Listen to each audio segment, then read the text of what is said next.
Lucas, the film, the color scheme in the first half of the film, you enriches with yellows and really, really warm, embracing colors, and then it starts shifting towards the end to a different tone.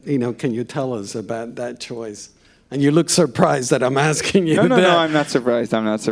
No, I must say, when we were writing the script, when we were referring to the dance scenes, a lot of the time we referred to the story of Daedalus and Icarus, which is the story of a young man that gets wings and that wants to fly all the way to the sun and then burns himself and falls down. So when we were talking about structuring the dance scenes, we talked a lot about that, also with our cameraman, and we decided to use sunlight a lot as a reminder of this sun that was getting closer and closer. So for us in the film, there is this movement of sunlight that a lot of the times we filmed with just the sun. And so that's also why you see the sun go down and come up again and move a lot. I'm someone who uses a lot of light, a lot of dynamic, a lot of color. And it's true that towards the more end of the film, we use a lot more red and blue. Red in scenes where there is more a danger of being confronted with a masculinity. And blue when we literally get to see her dance and focus on more the physiognomy, the masculine physiognomy. So there's a lot that we worked on in color schemes when we were thinking of this movie. Yeah.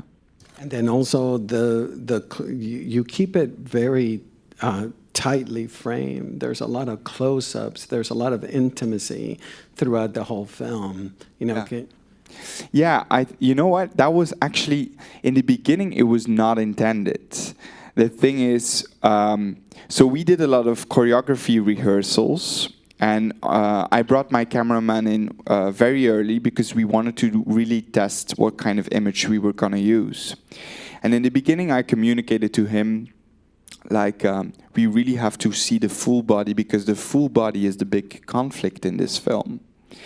And so Frank, his name is Frank, he came at the repetition, and every time he would just go closer to Victor, every time without me asking, he would just be there was a magnetic effect. And every time I was pulling him further because I was no, a little bit further.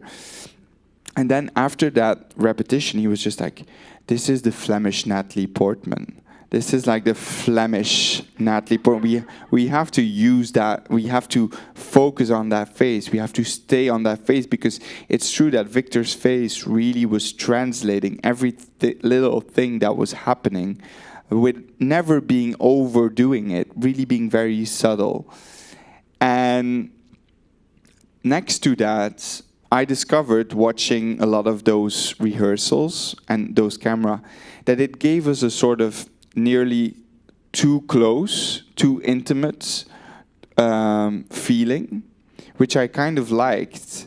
And in the dance scenes, it allowed us to really focus on the effect that the dance had on the body rather than the dance itself.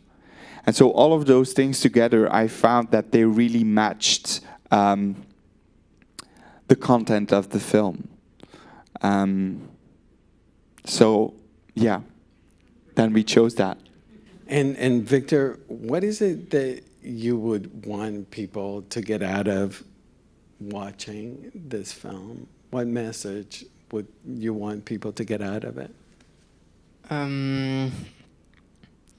Je pense de comprendre, tout simplement.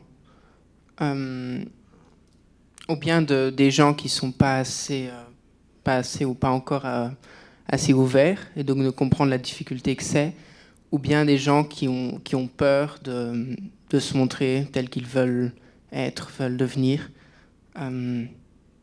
Donc voilà. He thinks that the strength of the film is to make people understand. And for those who didn't feel that empathy yet, that this film shows them a character in a way that they get close to her and they understand her. Yeah.